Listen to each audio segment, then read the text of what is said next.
is one of the best things that you can do for the wildlife on your property is plant fruit or hard mass producing orchards. And there's nobody any better to tell you the proper species to plant and the proper technique to plant than Allen Deese.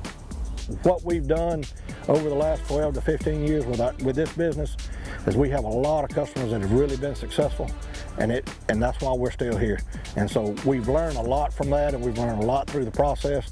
At the end of the day, it's all about our customers and how satisfied they are with us.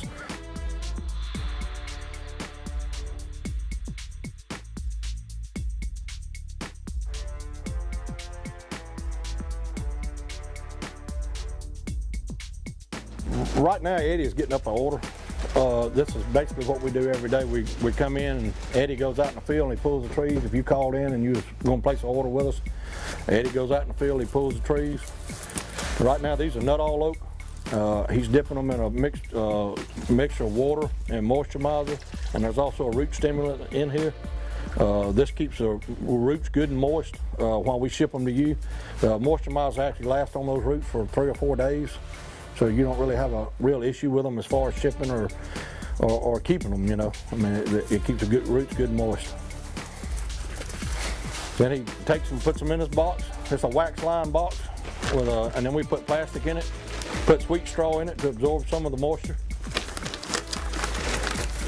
And then he tucks all the trees down there, puts a little more wheat straw on top of them, and basically we wrap it up and send it. And this is the way we do fruit trees and all of our other trees. Everything that would come to you, this is how it will come in a box. Of course, unless you want the containers, and then we would ship them on a pallet. But all this is done to ensure that you get your trees and you get them properly, and that your root system stay moist. So I mean, no matter who you get your trees from, make sure that they're going through this process to make sure that you get all your stuff and it's nice and healthy when you receive it. And that's the first thing you want to do when you get it. You want to open your box, check your root systems, and make sure you got good moisture in your root systems. If you don't, call your nursery immediately and let them know. Right now, it's really important to get your trees in the ground. I mean, if you've got stuff you want to plant, a lot of people plant through the end of March. I particularly like to have everything planted, you know, by the end of this month, by the end of February. What I'm holding in my hand right here is a bare root apple tree. So this is what you would get from the nursery. You notice it's got really nice, healthy set of roots on them, on here, real good nested roots. And that's exactly what you want out of a bare root tree. Typically your bare root trees are going to be straight and tall, just like this. Some of them may be branched, but most of them will be tall, really nice trees, just like this. So that's what you want when you're getting your bare root fruit trees. This is what you will be looking for. This right here is a 7-gallon. This is a pear tree. It's in a root trapper pot. These pots are awesome for building a really nice, healthy root system with a really good nested fibrous roots. It's just an excellent product for growing container trees. So what we've done today is I've already started digging the hole, and you want to make sure that, even with the bare root trees, you're thinking that, it won't be a big, huge hole or anything, but as you notice, this has a lot of roots on it, and you want to make sure you get them all in the hole. The best thing to do is if you dig your hole out like we've done this one, and the roots are actually still too big for the hole, instead of taking these roots and twisting them all in this hole and trying to make it fit, you never want to do that. That's just going to stunt the growth.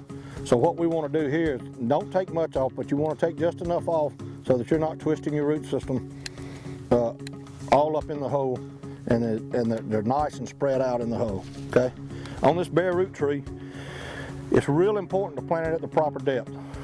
So what we're going to do here is I'm going to show you the bud union on this tree is right here, and you'll notice that on the bare root trees, all of them will have a bud union where this tree was actually budded. You want this union right here at least 1 inch to 2 inches out of the ground. So like with this hole right here, we would have to backfill it a little bit and bring it up and make sure that it's planted at the proper depth. Right now it's got a really nice hole. The bottom's nice and soft. We have the edges roughed up. So we're ready to go as far as planting.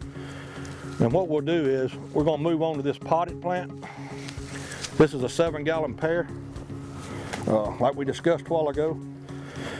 When these plants come to you, they're going to come in this root trapper bag. you would have to cut this off.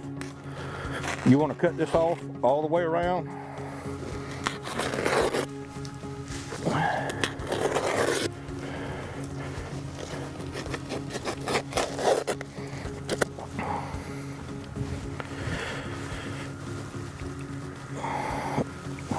And then all we're going to do is just pull this off.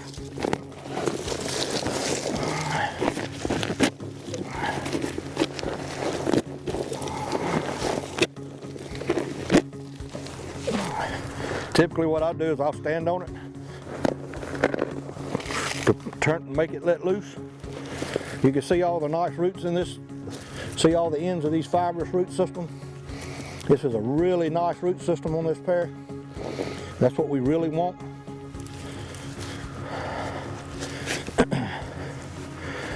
So now we've dug our hole, and I want you to notice in the hole, I dug it a little deeper. We have a nice, good, soft bottom in here to plant our tree in. I've roughed the edges up a little bit. You never just want to dig it where you just got the perfectly round edges. You want to rough them up so that you get good root growth into the ground. At this point, I like to add a product called moisturizer. What this is going to do, it's going to draw moisture in here and keep it in here close to the plant and really help this plant the first year get through. It don't take but in a hole like this about a teaspoonful, which isn't very much. That's all it would take. What we're going to do is we're just going to scatter it in the hole. Something else I like to do with it is I'll grab a little bit in my hands. I'll actually put it out here with the soil that we're going to put back in the hole just to make sure it's distributed, you know, also in the dirt that's coming in around the plant. Then I like to add some slow release fertilizer. This is our own. It's an 8-12-12 double action. It's a 9-month slow release. It's a polyon fertilizer. This fertilizer actually releases on the temperature of the soil, which is awesome because, you know, once the season gets here and it starts slowing down, the fertilizer slows down. So about the same thing with this. You want to use actually about 3/4 of a scoop like this, which is about maybe 1/8 of a cup maybe, and you just want to spread it in the hole also. Same thing, don't use too much. This is a 9-month slow release. Never put regular basic fertilizer in the hole with your plants. Triple 13, triple 10s, anything like that, never mix it in the soil. A lot of people say don't mix fertilizer anyway, but you got to keep in mind, every pot that we put on our pads out here, just like this, all the soil and everything that we put in, we always mix fertilizer in our potting soils with our plants when we do it. And it's okay to do it if you use the correct fertilizer. So the next step we're going to take here, we're going to mix this up with our hand a little bit to mix in the fertilizer and the moisturizer that we already put in there. We really like to break these clumps up. I don't like too many big clumps in there because air pockets are not good for your hole or your plant. Get it mixed up, drop it in. If you'll notice, I planted this thing a little bit high. Ground level's here, the top of the pot. It's going to be a little bit above ground level. I like to do that because a lot of times, once you get a lot of rain, your hole will settle, and the last thing you want is the tree to be too deep. So I always plant it about 1 inch high, and I found that you have a lot better luck by doing that. Now, all the soil that we got around here, you notice I got some fertilizer and some moisturizer in it, that we just start putting it back into the soil. This soil is pretty clumpy right here where we're at, so you want to make sure we kind of mix it up. And we'll do that with a shovel. Get it planted. I like to use my potting soil that I have left over. Come in and put it right around the top.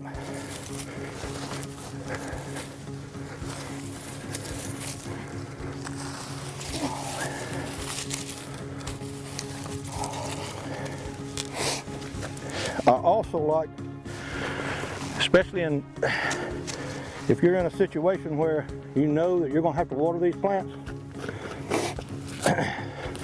I like to create a small, I guess a dam is what you would call it, around the perimeter of your plant.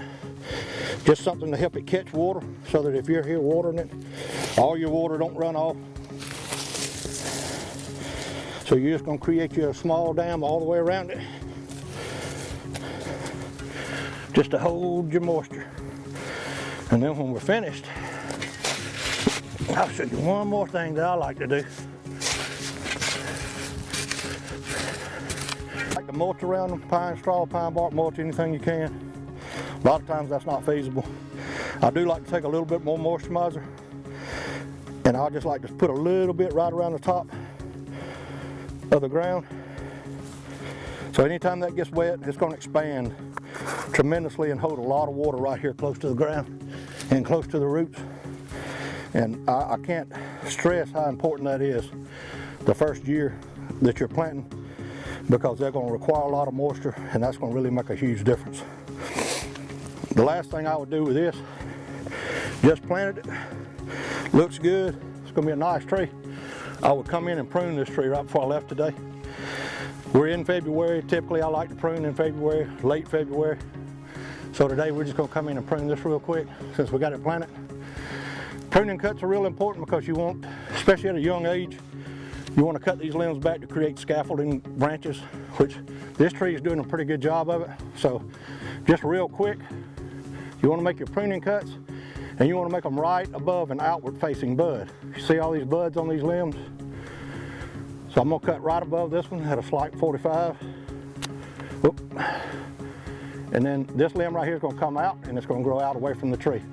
You never want to cut above one, like right here above this one. This limb's going to shoot that way, okay? So this is my outside branch. My next branches will be my middle ones. I'm going to make them a little bit higher. I'm going to come right above this one. It's going to come out. I'm going to come right above this one. It's going to shoot back this way. And then I'm going to come right over here, and we'll turn that next one that way. So this is a nice prune tree planted.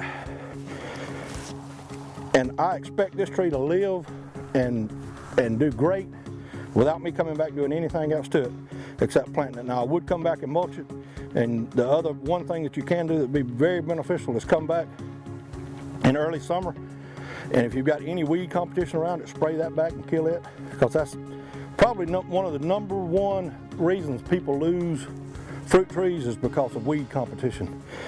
Most fruit trees have a real low going root system. They grow real close to the top of the ground, so they don't compete well with, weeds and grasses. So if you can kill your 3 or 4 foot circle around them, you have a lot better luck. I guess one of our main goals is we want you to be successful, as far as what you're doing on your property. I mean, it really, it's not beneficial to us at all for you to come in here and spend $3,000 with me and then take all your trees back and get wore out trying to plant them and not do it correctly and not be able to take care of them, and then half of them die, and then you're a disappointed customer. I said, and then that's not beneficial to us or to you. What I had rather you do as a customer or as a landowner, make your plans a year ahead of time and do it by step. Set it up in a process. If it's just 25 trees that you decide that you want to plant, we can get together on it. You go out, plant your 25 trees, take your time, make sure you can water them the first summer. And I said, and spend that time with them. And I promise you, at the end of that first year, you're going to be a lot happier.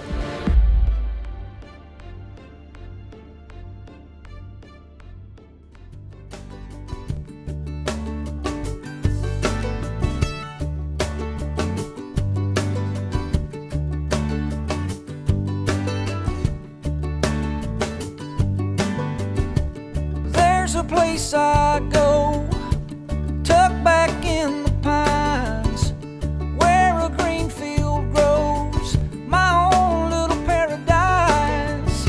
I'm thankful for this land and the life that it provides. See, the measure of a man is what he leaves behind. Oh, take what you need and pass it on down.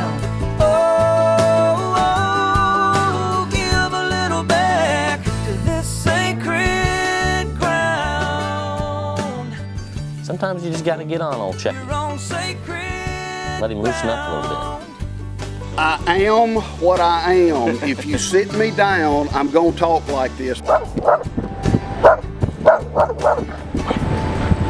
trails, in pine plantations, nothing can be better. That'd have been good if he hadn't have just bulldozed the camera.